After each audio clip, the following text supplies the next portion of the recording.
All right. Al says we're live. If you would, please join me in the Pledge of Allegiance.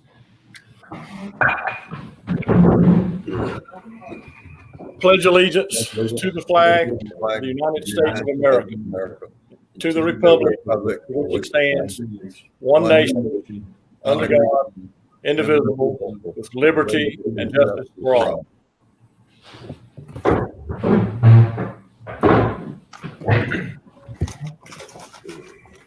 I would like to welcome everyone to the April 20th board meeting for Lowndes County. This is a little unusual how we're having to do this, but these are unusual times. I would like to just say that I hope all of your families are doing well. We hope to be back to some normalcy in the near future, but until then, we'll communicate this way. And I'd like to welcome everyone and hope you're tuned in and can hear us well. This point in time, I'd like to call the meeting to order. We'll take an official roll call. I believe that I can see all of our members are here. Terry, if you'll please notate that. Okay. Can everyone hear? Can all of our members hear? Yeah. Okay, good. I would like to get an approval of the agenda. So moved. Second. We have a motion and a second. All in favor, signify by saying aye and raising your hand. Aye. Any opposed? We need to get y'all have been provided the minutes from the work session for March the 2nd and the board meeting for March the 9th. If y'all had time to look at those, when you're ready, I'd like to entertain a motion to approve. I've read them. I make a motion we approve the minutes. I'll second it. Second. Got a motion and second. All in favor, say aye. Raise your hand. Aye. Aye. Thank you. I think we can move on to discussion. Guys, I apologize for having all this garb on, but I'm still in the hospital, so I got to wear this stuff. Sorry. Hey, that's understandable. We appreciate what you are doing. Yep. Glad you got it. I think we all understand that's becoming more the norm. Yep, it sure is. All right, gentlemen, if you look, we posted the agenda on Thursday, but the first item is the finance report. And of course, through March, 3/4 of this budget is now complete. You can see where we stand in terms of expenditures. Based on our budget, we are under budget, and I will tell you some of the things we've talked about. Seems like we've got several meetings every day. Principals are meeting with teachers. We're meeting with principals. We got our admin, executive staff meeting in the morning. But we quickly realized after we'd been out a couple of weeks, and when we learned that school was going to be shut down for the rest of the year, that there are going to be some natural savings just as a result of not doing business, not being in school physically, although school is still going on every day. But things like substitute cost, which over the course of a year cost us about $1 million a year. The cost to run the air conditionings with the buildings empty, we're going to recoup some savings there. Not running the buses every day, there's going to be some cost savings that we'll realize there. Just kind of in the wake of this, I just wanted to mention that to you. But if you look at the budget, we are certainly in a very strong position financially. In terms of expenditures, I just gave you some of the rationale for being under. Revenues are coming in very strong. We're going to be over there. And then the overall fund balance, looking very strong at about $33.5 million at this point. The next page there, if you'll see, is the March SPLOST report, the highest March we've had in the last 6 years. Collections were $1,011,997. I suspect some of that is, and I hate to use the word panic, but that emotion by some people to hoard everything from groceries to toilet tissue, whatever the case might have been, those last couple of weeks of March. Unfortunately, I suspect over the next several months, we may not have as good a strong a SPLOST report to be able to share. But nonetheless, up $39,000 from March from a year ago. Collections overall on the average are still very strong, averaging over $1 million a month. The next report, if you look at the general fund, eSPLOST, expenditures, again, we always try to look at the actual at column H compared, and then look at, or the actual, and then go over and look at L from a year ago and where our standings are, and expenditures, and then, of course, the amended budget or revised budget in column O. And then SPLOST, cash balance, we just told you on the other form. Revenue, the second page there for March, again, very strong, ahead of schedule. And then the bottom line there, including state revenue at the bottom, very strong position. Always good when all those numbers are black. The last part there is, of course, athletics, and it's broken down with revenue, gate receipts, and then those expenditures. We even have it broken out by sport for the high school, and then also by school at the middle school level, as y'all are accustomed to seeing those, and even down to the sport level under each middle school. Anybody have any questions regarding the finance report for March? We need to somewhere make a note on this thing about this being an anomaly on those utility bills, as far as trying to keep up with that work that we're having done at all these schools, you know? Yes. And I know you are, but I mean, that's going to be an anomaly for sure. Sticking Absolutely. We also have a little bit of a different expense, and that is the way we're doing the feeding. And I've got a school nutrition update as well. It's not enough to offset it, but again, those kind of things that we have noted, that when somebody 10 years from now were to go back and look at this and say, what happened those last 3 months of this budget year? And actually, we were going to end up missing about the last 9 weeks of school. Mm-hmm. This is the 6th week that we've been out. So just naturally, there's going to be some savings as a result of that. But there are some different expenditures or new expenditures that are associated with the feeding program, but those are nominal. I would interject as well. Y'all have seen the CARES money that's coming out. Our share of that is just over $2 million. So we're going to sit on that. I will tell you that this morning I got a call from Senator Black. He said they had a Senate Appropriations Committee meeting this morning, conference call, and just talking about ideas. And he asked me some questions. What would we like to do given this scenario or that scenario? And I said, well, Mr. Black, the first thing we need to know is what is the number?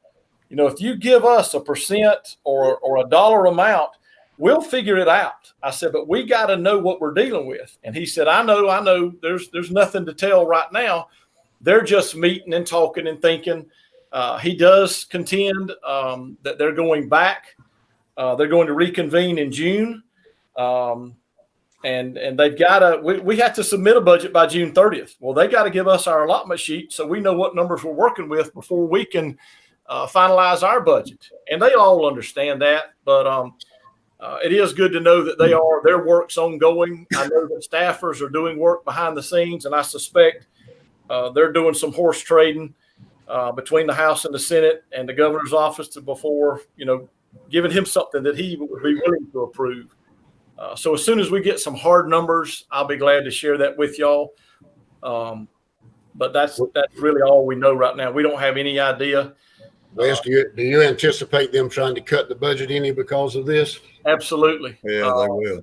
Ken and I have talked. We're trying to prepare.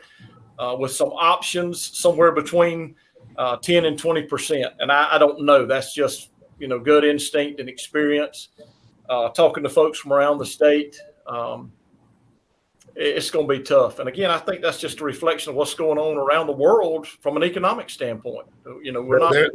There has been no talk about trying to cut or shave back or whatever teacher or education salaries that do through all this. Has there been?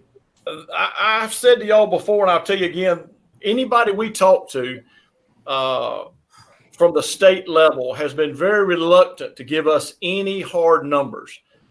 They're talking about all kinds of things. Over the last 4 or 5 days, we've heard that ugly word furlough come up again, just in conversations with superintendents around the state. A hiring freeze, possibly eliminating some positions. I mean, all of that's being discussed. We're just trying to be frugal and prudent at this point. And again, as soon as they give us a number, we'll figure it out. I mean, we're going to have to trim some budgets, I'm sure. But without knowing how much, I'm a little reluctant to venture too far out into that, just until we know what we're dealing with. But I think given we're expecting some cuts. How deep, we just don't know yet.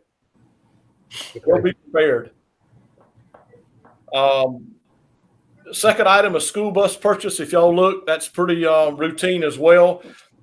We earned 2 bond buses from the state, but in keeping with our replacement, our 15-year cycle, if you see there, Roger has requested the purchase of 8 new Thomas 72-passenger buses right off the state contract. You've got all the information there.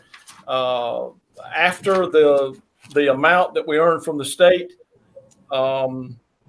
which is about $154,000 and some change, we'll make up the balance, just over $570,000 out of SPLOST. And again, all that was budgeted in transportation, in SPLOST, their portion of it. So that's in keeping with what we need to do to purchase those buses. Anybody have any questions about those buses? Item number 3 is the 2021 fiscal year budget. Directors, principals have all been meeting with the finance folks, talking about budget, talking about personnel next year. We started that process back in February before we even knew anything about this. So that's ongoing, looking at personnel needs, expenses. But again, without any QBE numbers from the state, we're kind of at a disadvantage in knowing what we may have to cut. But I just want you to know we're not waiting on that. We've got options. We've got a list of potential places to do that. Again, we want to minimize the disruption to the educational process when we have to do that. I will tell you that 2 things that I mentioned. Well, one thing I mentioned to Mr. Black, but another thing I want to share with y'all, and it's obvious, you all know it. One thing is I asked him if they would consider, when they get to this point, not to mandate how we do this. Throughout this process in the last 9 or 10 weeks, they have told us time and time again, that's a local decision, local control. Y'all decide. Every district's different. And I would tell you that every district is in a little bit different position financially, where one district may need to cut or may need to have, and I'm just using this as an example, say 10 furlough days. Another district may only need 3 or 4 or 5. Somebody else may have staff they can trim. That I asked him if they would just leave that up to the local districts. We'll figure out what's best for our district and our community and make it work. And that doesn't look the same for every district around the state. And he assured us that is their thinking. They'll put that onus of making those decisions on us, and we'll welcome that. Like I said, we'll figure that out. We had meetings scheduled last week with the tax commissioner. Obviously, all that's been put on hold and postponed as well. But the biggest thing we're waiting on is to just get those numbers from the state. I will tell you that we're in, I believe, as strong a position financially as any district in the state of Georgia to weather this storm. We don't have a lot of debt out there. We don't have any debt out there right now. We're going to have about $15 million or so short-term debt as we get deeper into the high school project. As y'all well know, we have a plan to pay that off within about 3 years, so we don't have a large debt looming over our heads. We just went over the financial report. We got more than $30 million in terms of cash balance right now, more money than the district's ever had in place. And I don't want to tell you that it's encumbered, but it is encumbered. We all know that. We've got a plan and a purpose for every bit of that. But I feel like we're in a strong position to be able to weather this storm is all I'm saying. We just don't know how bad or how long we're going to be in it, how bad it's going to be. I don't think anybody knows at this point. No, sir. But we're well prepared going in. That 2021 fiscal year budget, as y'all know, we have to have that on there twice. I just want you to know that we are discussing it. We are planning and working. And as soon as we have some tentative numbers, we'll begin to share those with you. And certainly we expect to be in a position, hopefully at the June meeting, if we have to have a called meeting late in the month, we'll be prepared to recommend a 2021 fiscal year budget. The last two items of discussion, as Eddie and I were talking over the last couple of weeks, just wanted to give y'all an update. I'm just going to hit some high points. I know you all know, some of y'all have educators at home, students at home, that there's a lot going on, although the buildings are basically empty on a day-to-day basis.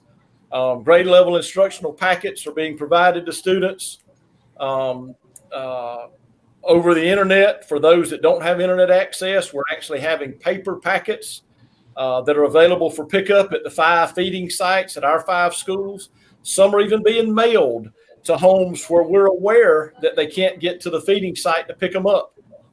Teachers are engaging students in Google Meets, just like we are today, to conduct lessons, to answer questions, to try to clarify any concerns they have about assignments. They're continuing to upload resources and data and information to help students through these virtual lessons. There's also regular professional learning sessions going on among staffs and faculties. Principals are working with their teachers just as much and almost as often as teachers are working with students. I want you to know, and I know y'all are aware of this as well, it's not just about academics. Teaching and learning is our priority, and that's our core business. Y'all know that. But I'll tell you that I have been I have been pleased that the number of stories I've heard about our teachers that are not just concerned about the academic growth and well-being of our students, but are just as concerned about the social, emotional well-being. Those that have done parades, they've driven the neighborhoods of their students at various schools. Some individual teachers have contacted parents and driven by up to the house and had conversations with their students without getting out of the car. There's just untold story after story that just makes you proud to be a part of our school system. Instruction's going on. It is different. It's not the same as being in a classroom face-to-face, but it's ongoing. But again, just the concern and the care for our kids, that has just been heartwarming and one of the very positive outcomes during this time. Social workers, the needs of a lot of our students and families didn't stop when school, when we discontinued having school in the buildings. Those needs are ongoing. Our social workers continue to get new cases, and some of them I'm concerned are maybe not even exasperated or worse when they're hemmed up in the same house and nobody can get out during the day. But those ladies are working just as hard, if not harder, than when school was actually going on. Give you just one concrete example, and Sandra has primarily spearheaded this. In addition to our feeding sites, and other than spring break, they've been doing that. They've coordinated with community partners for additional food resources for our families and our students that are in need. Those are ongoing as well. Our school nurses, Lindy called me a couple of weeks ago from JCI and said, hey, do you think any of our school nurses would be interested in helping them screen employees as they come on the job site in the morning? I got with Steve, I got with Margie. They lined that up. Sandra helped facilitate it. And they're paying our school nurses in the mornings, and they're screening everybody that comes on that job site from about 7 to 10. in the mornings. Just again, trying to make sure everybody's safe, but trying to let them work as hard as they can on an unoccupied campus during these last several weeks. There are also counselors working not only to try to finish out this year and make sure everybody's got what they need to hopefully be promoted, to graduate, to stay on track. They're building all of the schedules for next school year. So there's an awful lot that's going on, even though the buildings themselves are vacant during this time. And again, I know a lot of y'all are aware of that up close and personal because of your family members, be that teachers in your family or children that are students that you are aware that's ongoing. Also under discussion, and I've tried to tweet all these numbers. Today, we sent home some 2,904 meals at those 5 schools. We have now sent out almost 18,000 meals, doing that on Monday, Wednesday, and Friday, and providing enough meals when they deliver them to get them to Wednesday on Monday, from Wednesday to get them to Friday, from Friday to get them through the weekend and come back on Monday. And that's also with the help of not only about 5 of our nutritional employees at each of those sites, but a number of volunteers. If y'all haven't been by, I would encourage you. I know Dave has been to a couple. I went to a couple. I think Eddie went one of the first days, and they had already given out all the food and missed it. But I didn't even get out of the truck. I just drove and parked and watched and then called Donna, and we talked about it. They've got it down now to a science. They have them pop the trunk, pop the lift back, put the groceries, the food in there. They don't even have to have any physical contact. And again, tremendous needs in our community are being met by that feeding. And again, it's just our folks going above and beyond during these difficult times to help out folks that need a little help. Wes, we're going to continue that through the end of the year. Yes, that's our plan right now is to keep going. Again, we've talked on and off, and that's our plan is to do it those 3 days a week. I'll tell you all this. Unfortunately, I'm aware of several districts, some right around us, that have discontinued the practice, unfortunately, because one of the volunteers or one of the school nutrition employees tested positive. And I understand that. We're trying to screen. We're trying to do everything we can to be smart about it and minimize that risk. But, that's something that is just a part of it. Thankfully, nobody has tested positive that we know of yet. And again, we are screening them, trying to do it right. Are we letting those workers rotate in and out, Wes? Donna talked to them, Dave. Nobody is required to do it. Those that wanted to do it are the ones that are doing it. We're not requiring anybody that's uncomfortable or whether they had a chronic illness or their age or just didn't want to do it. Right. We haven't forced anybody. We haven't coerced anybody. But I'll tell you, they're hard at it during that time they're feeding. Right. I just wanted to make sure that if some of the ones at other schools wanted to do it that they were possibly given the opportunity to do it. I'll make sure, Dave. I think she talked to them as a group. I don't know that they're all specific to that school, but I'll make sure about that. One other thing, so they know, the coaches got together Friday and delivered food to the ball players, peanut butter and jelly and apples and I don't know what else, but they divided it up, and the offensive coaches took it to offensive players, just trying to keep in touch with the ball players.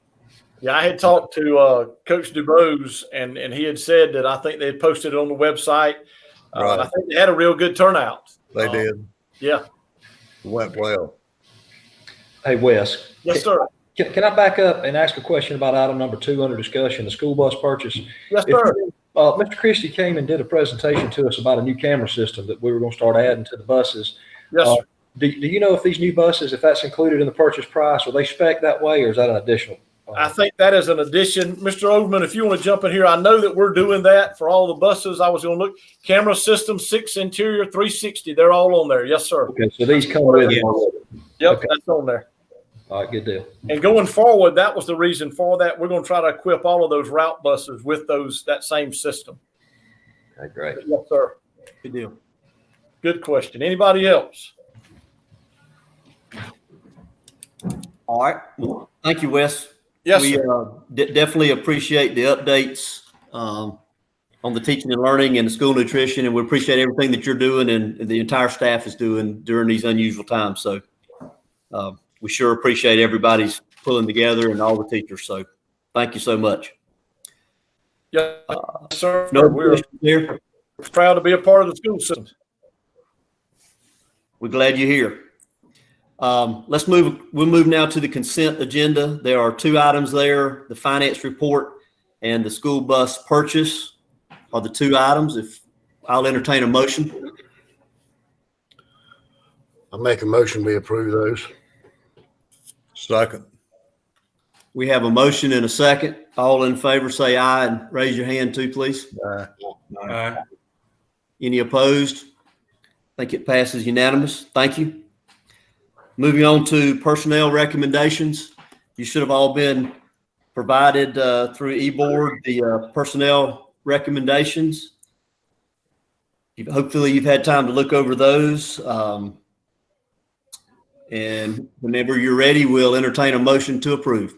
Eddie, if I could mention one thing just for clarification. On the first page on the certified, you go down, there are 13 individuals listed, and then below that, and we've not had this on a list before, you'll see it says delayed recommendations, and then there are 3 more names. That is really for internal uses in HR. Those 3 for the purpose of being approved could have just been numbers 14, 15, 16 under that certified list. There's not anything different about them being approved or being recommended. That's purely for an internal use within HR, and it just ended up on the list for tonight. But I just wanted to point that out if anybody had a question why it looked that way. Wes, without mentioning any names, did you have a chance to look into what we talked about the other day? Yes, sir, but it's ongoing. I'm still working on it. Okay, thank you. Yes, sir. I'll make a motion to approve the personnel list as recommended. I'll second that motion. We have a motion and a second. All in favor signify by saying aye. Aye. Aye. Any opposed? Okay, thank you. That passed unanimous. Thank y'all. Some of those folks are waiting. They were waiting to be approved tonight so that they could not turn in a contract in their district they're currently working in. So they'll be delighted. I'm sure that out. Terry will post that their personnel was approved tonight, and I'm sure those folks will submit a resignation wherever they are. Give that district ample time to try to find a replacement. Great, thank you. Any other business, Wes, or anybody? I don't, unless somebody else does. No. Okay. Well, once again, I would like to thank everyone for tuning in and getting online and letting us have this meeting. We may have to do it again next month. I'd love not to, but we shall wait and see where we are, I guess. But until then, I hope all of your families stay safe and hope to see you soon. But without that, we'll entertain a motion to adjourn. Make a motion that we're adjourned. I'll second the motion. Got a motion and a second. All in favor, say aye. Aye.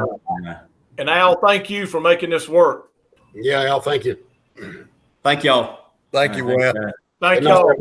Thank you. All Good night. right. Good night.